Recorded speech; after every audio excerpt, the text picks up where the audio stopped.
नमस्कार। आज की कहानी एक सवाल से शुरू होती है। क्या सच्चाई की एक पतली सी मेड़ ताकत के एक बहुत बड़े खेत का सामना कर सकती है? कहानी का नाम है न्याय की मेड़।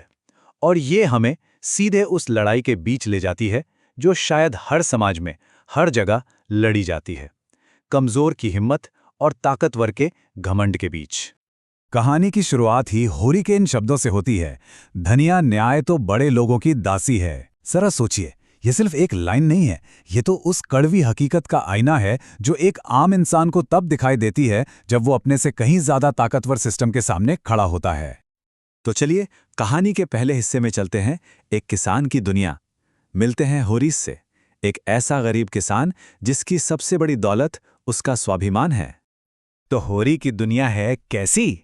बहुत ही मामूली, बहुत ही साधारण। एक उम्रदराज किसान है, अपनी पत्नी धनिया के साथ एक छोटे से कच्चे घर में रहता है। जमीन के नाम पर क्या है? बस 2 बीघे ऊसर यानी बंजर जमीन। लेकिन उसकी असली दौलत कुछ और ही है। वो है उसका स्वाभिमान, उसकी इज्जत, जो किसी भी अमीर जमींदार से कम नहीं। और यकीन मानिए, यही स्वाभिमान इस पूरी कहानी की जड़ है। अब आते हैं दूसरे हिस्से पर, विवाद की जड़। देखते हैं कि कैसे अन्याय का एक छोटा सा काम होरी की इस शांत सी दुनिया में एक बड़ा तूफान खड़ा कर देता है। तो होता क्या है, गांव का एक ताकतवर मुखिया है बुद्धिराम। उसके बेटे ने होरी के खेत की मेड़ काट दी। क्यों? बस इसलिए ताकि उसके अपने खेत का पानी आसानी से निकल सके। मतलब ये ताकत का घमंड नहीं तो और क्या था, जहां एक गरीब किसान के नुकसान की किसी को कोई परवाह ही नहीं थी। और इसका असर वो बहुत भयानक था। होरी की पूरी फसल सब बर्बाद होने की कगार पर आ गई। अब एक किसान के लिए जिसकी सारी उम्मीद, सारी जिंदगी उसे एक फसल पर टिकी हो, सोचिए, उसके लिए यह सिर्फ खेत की मेड़ का टूटना नहीं था, ये तो उसकी रोजी रोटी पर, उसके पेट पर सीधा हमला था। और अब शुरू होती है न्याय की दुविधा। देखिए, खेत पर जो अन्याय हुआ उसने अब घर के अंदर भी एक टकराव पैदा कर दिया। ये लड़ाई थी पति और पत्नी के बीच, उम्मीद और हकीकत के बीच। एक तरफ है धनिया, जो गुस्से से भरी हुई है। वो कहती है, जाओ पंचायत बुलाओ, क्या हम गरीब हैं तो हमारे पास न्याय का अधिकार नहीं? वो चुप बैठने वालों में से नहीं है। उसकी आवाज में सिर्फ गुस्सा नहीं है, एक दावा है अपने हक का। वो मानती है कि गरीब होने का मतलब ये बिल्कुल नहीं कि अन्याय चुपचाप सह लिया जाए। लेकिन दूसरी तरफ होरी है, जिसका नजरिया एकदम अलग है। वो दुनिया देख चुका है, उसे पता है कि ये सिस्टम काम कैसे करता है। वो कहता है, पंचायत उन्हीं की सेवा करती है जो बुद्धिराम के दरवाजे पर बैठते हैं। हम हार जाएंगे। उसका मानना था कि न्याय हमेशा ताकतवर की तरफ ही झुकता है, और पंचायत जाना मतलब सीधी सीधी हार। तो यहां पर हमें न्याय को लेकर 2 अलग अलग नजरिए साफ दिखते हैं। एक तरफ है धनिया, जो कहती है कि हमें लड़ना होगा, हक के लिए आवाज उठानी होगी।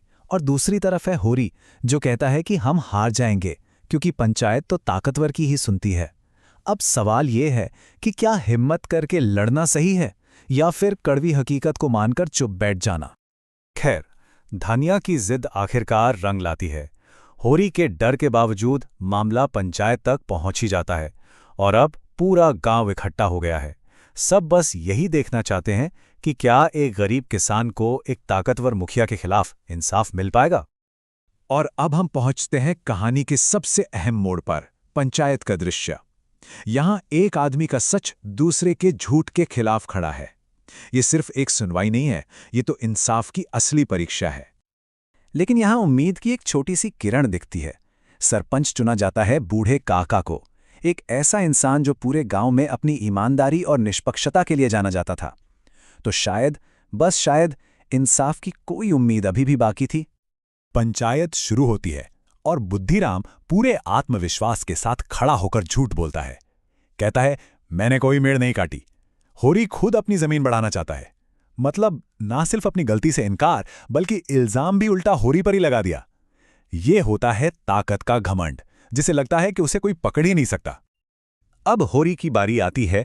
उसके पास ना कोई बड़ा वकील है, ना कोई गवाह।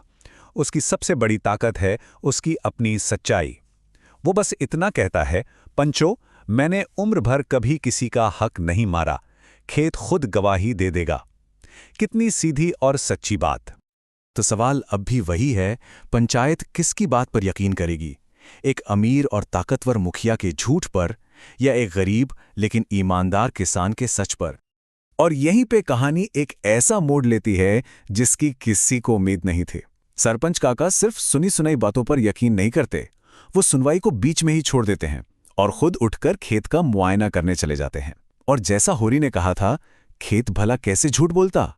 मिट्टी का कटाव, पानी का बहाव, सबूत शीशे की तरह साफ था कि मेड़ जानबूझकर तोड़ी गई थी। अब आता है कहानी का आखिरी हिस्सा, सच्चाई की जीत। और वो फैसला जो सिर्फ इस एक झगड़े को नहीं बल्कि पूरे गांव के विश्वास को तय करने वाला था। सरपंच काका पंचायत में वापस लौटते हैं और बिना किसी भूमिका के सीधा अपना फैसला सुनाते हैं। बुद्धिराम दोषी है। एक पल के लिए पूरे गांव में गहरा सन्नाटा छा गया। किसी को जैसे अपने कानों पर यकीन ही नहीं हो रहा था। और वो सिर्फ फैसला नहीं सुनाते बल्कि बुद्धिराम को एक सबक भी सिखाते हैं।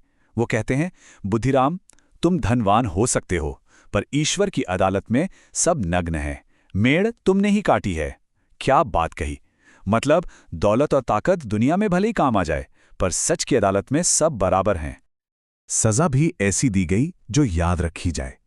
पहला, बुद्धिराम को होरी को हर्जाना देना होगा, और दूसरा, उसे अपने ही हाथों से वो मेड़ वापस ठीक करनी होगी। ये सिर्फ एक सजा नहीं थी, ये तो बुद्धिराम के घमंड पर सीधी चोट थी।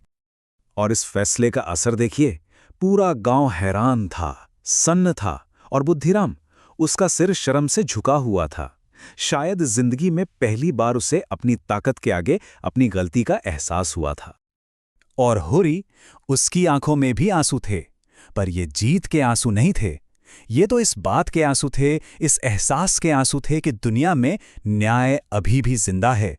ये उस विश्वास की जीत थी जिसे होरी लगभग खो ही चुका था। तो ये कहानी हमें आखिर में एक बहुत गहरे सवाल के साथ छोड़ जाती है। ताकत और प्रभाव की इस दुनिया में न्याय की जीत का असल मतलब क्या होता है? क्या ये सिर्फ एक केस जीतना है, या फिर उस विश्वास को जिंदा रखना है कि चाहे कुछ भी हो, अंत में सच की आवाज़ ही सबसे बुलंद होती है? इस पर सोचने की ज़रूरत है।